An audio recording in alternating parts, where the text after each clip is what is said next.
Alright, and here's my audience. Alright, I'm Cedric Jackson, and we're going to be making some beer butt chicken. Now there's some awesome science to this. This is also known as drunken chicken. But you don't have to use beer to create this. You can use a Coke, you can even use seltzer water. The point is, you're putting that space into the chicken's cavity. And when it's in there, it's not drying out, and that is the magic of the beer butt chicken. So first and foremost, we're going to start off with our homegrown chicken right here. Be sure you wash it off after you get it from the store. And of course, have your hands washed. And after you do all that, you're going to start removing the skin from the chicken. Just go in there carefully, start using your finger and separate that skin from the chicken. Now, so this is going to create an awesome, crispy outside. And it's also going to create that pocket for the juices to really saturate into that meat. So really get yourself in there. Crikey, this is a hard one. Be sure you don't poke your finger through the skin either, or else it's going to kind of create a negative effect. But after you get done with the breast side, swing it over to the back and start separating the back too. Really get in there, get to the thigh.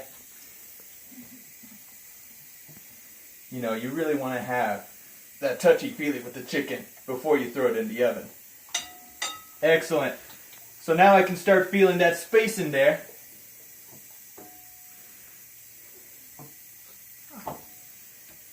We can start transferring the chicken over to the tray.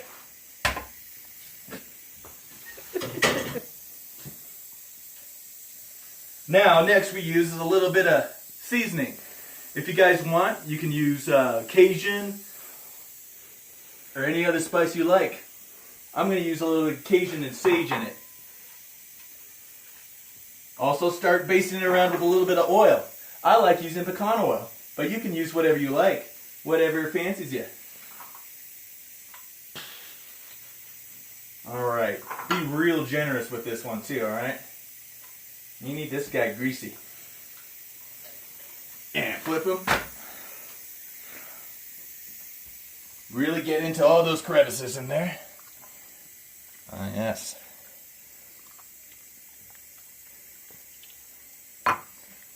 Alright.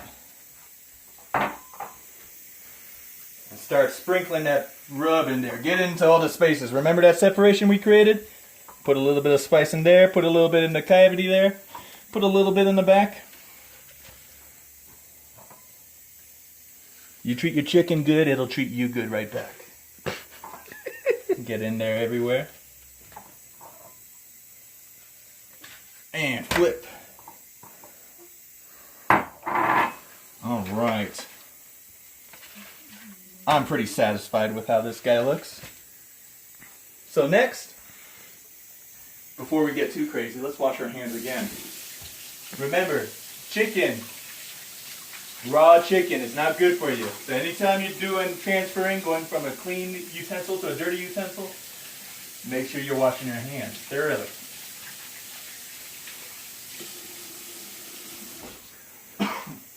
Now, I like to marinate my chicken for at least a couple hours. Sometimes when you get home from work, you don't have that time, so just throw it together. Still good, but marinating's the best way. Now, we're going to get to the beer. Now, you can't have a full can of beer, only about half, so make sure you kill a little bit of it first.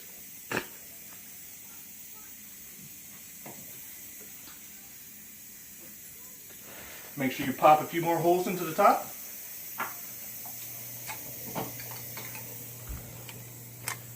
Excellent. Get rid of that. If you got a little bit of spice left, toss a little bit in there. Alright, now grab your turkey, excuse me, my chicken, and throw it in on the can.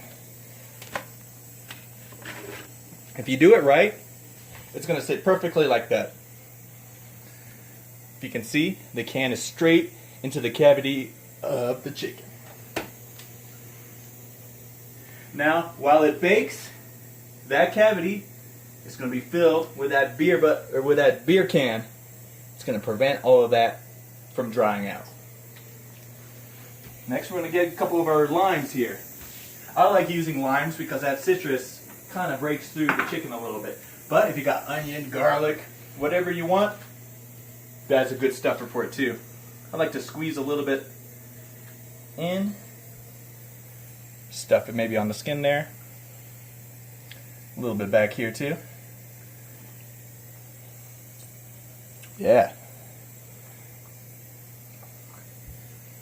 Now, we got that open can in there. I'm going to shove as much lime as we can down there to make the same effect. Keep the the chicken. Thanksgiving's right around the corner. You can actually do the same thing. Just get a bigger beer can like the ones you find at your local liquor store.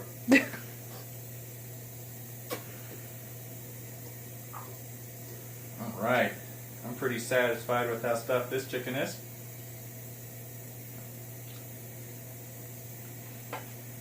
Alright. Before I move on again, I'm going to wash my hands.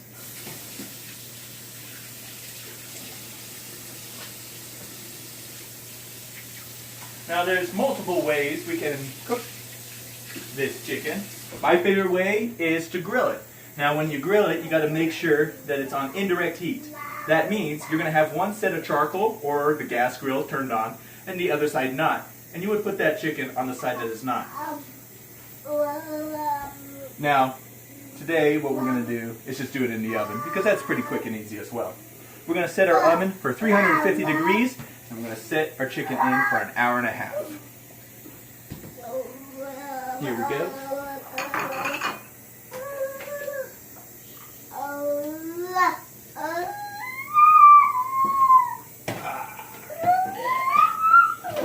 Get in there.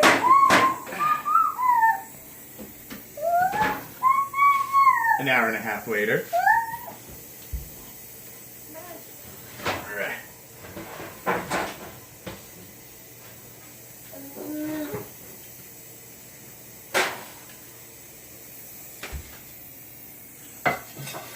Boom! And your chicken is done after an hour and a half and 350 degrees. And your thermometer should also read 180 degrees. Right now it's not because it's been sitting out a little bit. But you want to make sure you get right in the thigh. This did read 180 degrees. Also, you'll see the skin is nice and crispy. And the outside thigh could pretty much just fall off on its own. Perfect. And to serve, just throw it down on its back and let that chicken soak in its own juices. That is beautiful. I'm Cedric Jackson, and I just taught you how to make chicken that's delicious and that everyone in your family will love. Thanks. And my audience is still here.